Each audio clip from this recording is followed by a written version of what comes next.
సాయిబాబా ఏకాదశి సూత్రములు. షిరిడీ ప్రవేశమే సర్వదుఃఖ పరిహారము.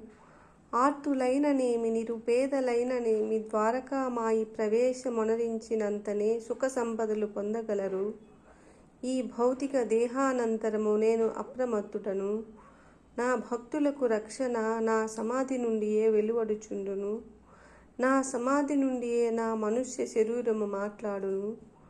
నన్ను ఆశ్రయించిన వారిని, శరణుజొచ్చిన వాడిని రక్షించుటయే నా కర్తవ్యము. నా యందు ఎవరికి దృష్టియో వారి యందే నా కటాక్షము. మీ భారములను నాపై పడివేయుడు, నేను మోసెదను. నా సహాయము గాని నా సలహా గాని కోరినా తక్షణ మొసంగ సంసిద్ధుడను. నా భక్తుల ఇంట లేమి అను శబ్దమే పొడచూపదు. నా సమాధి నుండియే నేను సర్వకార్యములు నిర్వహింతును. ఓం సాయిరామ్.